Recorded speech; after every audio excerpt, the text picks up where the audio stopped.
These known IP criminals have risen to the highest levels since 2004, compromised the British press and the international press, media, entertainment, the creative industries, and perverted the entire British judiciary behind closed doors. This high-level corruption has been documented in various press-featured articles such as The Corruption of Britain by Tom Harper in the Times newspaper on the 11th of January 2014, and also the front page by David Leppard in the Sunday Times on the 2nd of February 2014. The Leveson inquiry also revealed the level of out-of-control corruption within British media, resulting in closing down of the News of the World newspapers. But by far from over, horrifically, these known to be involved in such abuses of IP criminals such as Tamsin Allen from Byman and Partners,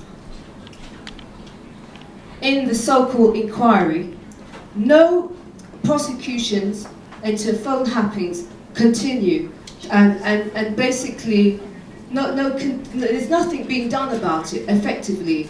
What is happening is IP criminals on high levels are intercepting and they're compromising any efforts for us to bring these racketeering operations to an end. In the UK's Special Crime IP group within the IPO, that's the Intellectual Property Office, supposedly to tackle high-level organised crime, IP crime specifically, but this organisation only protects the interests of IP-driven corporations, often corrupt, and do absolutely nothing to protect targeted independent IP creators and owners from IP criminal cartels. I want to be very clear, I'm not talking about the broke man on the street hustling DVDs for pennies, or someone uploading YouTube videos of music and film. I'm specifically talking about industrial scale, international IP organised crime, racketeering, and basically, so it's no longer a question of just protecting intellectual property rights. Today's terrain, gifted people owning intellectual property, now also have to implement measures to protect the very lives of themselves and everybody that they know. Despite multitudes of written codes of conduct, practice guidelines, crediting rules stipulating for all broadcasting and production houses and TV networks, the rules within Broadcasting Acts 1990, 1996 and 2002 are all totally ignored. Enforcement for breaches and offences in copyright, trademarks and patents are all lip service, because in actuality there is no accountability given in the law. Well, there is in the law, but in the UK nothing happens when these people breach the law. An example of this is, despite NTL being reported to ASA, Advertising Standard Agency, 26 times over the years for actively publicly advocating and promoting IP crimes such as computer hacking to steal people's IP, and were also found guilty when I won against them and 9 others in 2006. They simply concealed their guilt and the proceeds of their crimes to the tune of billions by changing their name to now being Virgin Media, and continue IP crimes without interference of law, and as a result they've become more powerful, sinister and dangerous than ever before. My David and Goliath's family, friends, neighbours type of battle, 7 versus Gossage and 9 others, was issued in the Royal Courts of Justice in 2004. It is the largest and possibly most sinister UK IP crime case on record. Despite winning in 2006, vast amounts of evidence was simply covered up by fraudulently changing the judgment months after the victory by a corrupt barrister and criminal named Brian Nicholson. Even after a 2-year battle to obtain the courtroom audios that proved that I was the victor and rightful owner of my successful works, courtroom audios, and 14 credible witnesses as evidence was concealed and buried illegally by Lord Justice Lawrence Collins within the Royal Courts of Justice. That was in 2008. This demonstrates what the rightful owners are up against as the judiciary currently stands.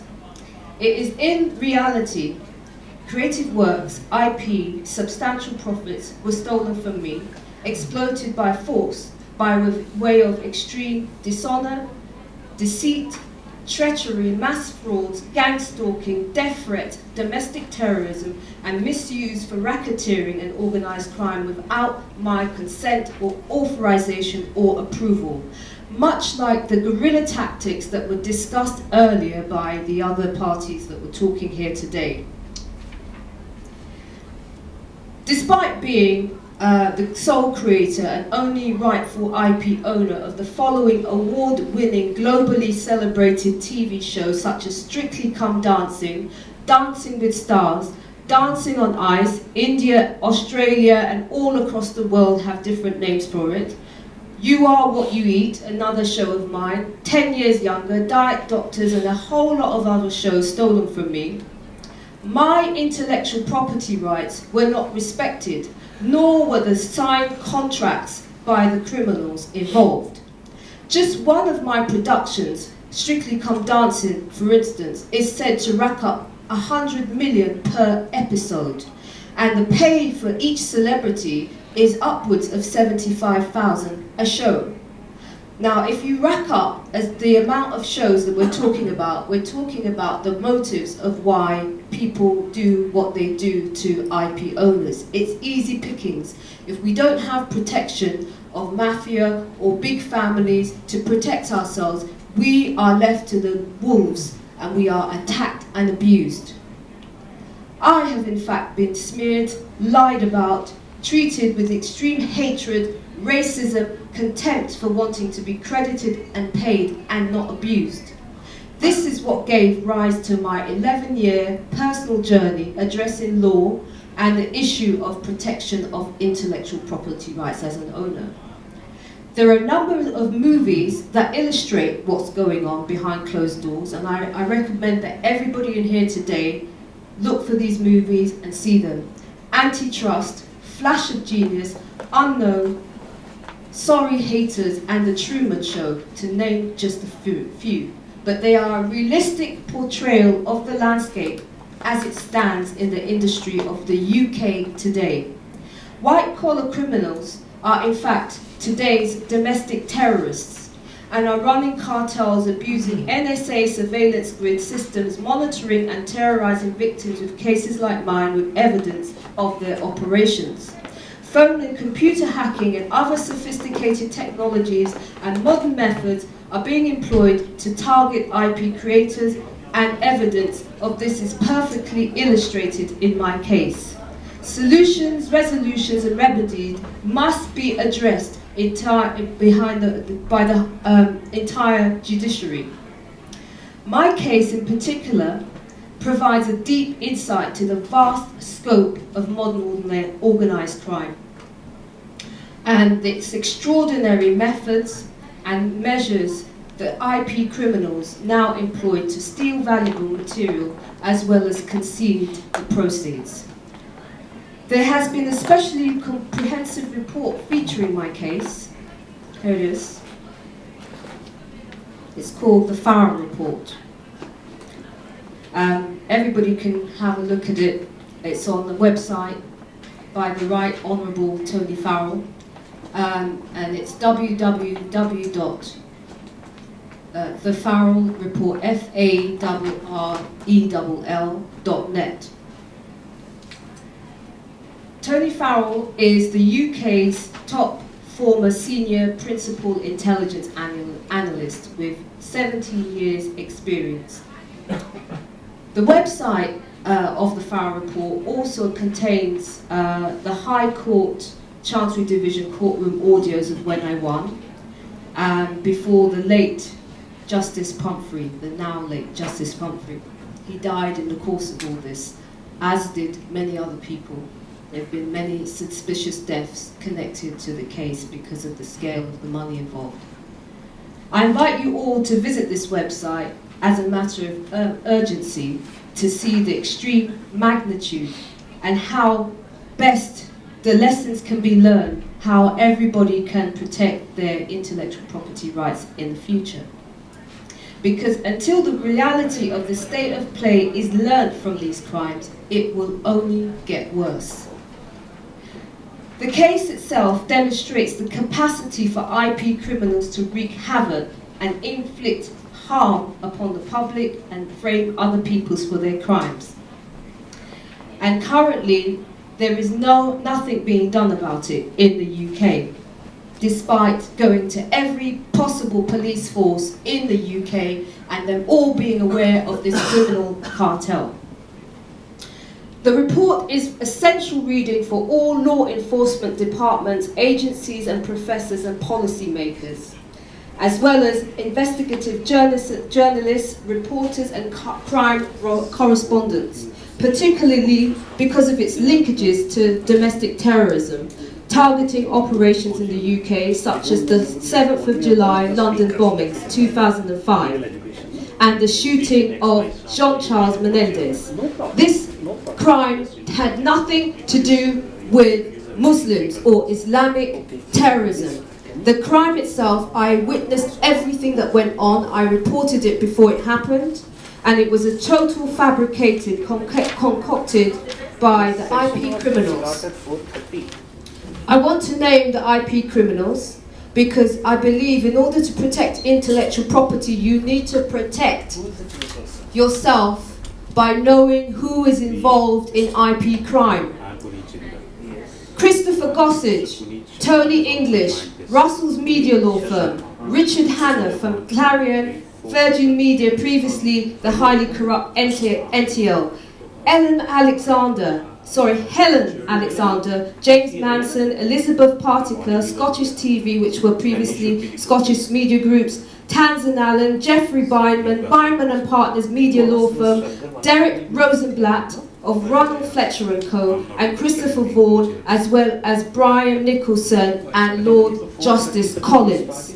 Christopher Gossage became a partner at Russell's in 2004 on the back of IP crime. In 2013, he was ordered to pay out substantial settlements to the author J.K. Rowling of Harry Potter fame for also breaching her trust and confidence and divulging her secret information. Because he got caught that time, he actually had to pay damages. Equally, other victims of Beinman and Partners have come forward, such as Cor Grant from the Campaign and Truth of Justice, who had been targeted and persecuted for decades. We call upon all international members of state, delegates, chief justices and everybody in attendance today, and also members viewing via video, to urgently contact the UK law enforcement departments to issue immediate cease and desist orders to shut down all known offending IP criminal cartel members. The organisation I wish you to contact is SOCA, Serious Organised Crime Agency, IPO, the Intellectual Property Office, the IPC, the Intellectual Property Crime Group, FACT, Federation Against Copyright Theft, FAST, Federation Against Software Theft, Trading Standards, the Publishers Association, ACTA, Anti-Counterfeiting Trade Agreements, PRS, the Performing Rights Society, and Joint Asset Agency. A large substantial portion of the UK's economy comes from the revenue from IP, and they have absolute duty to protect IP creators and the public by law. Until they do, they are rendered unfit for purpose and are a danger to intellectually property owners as well as the public and society.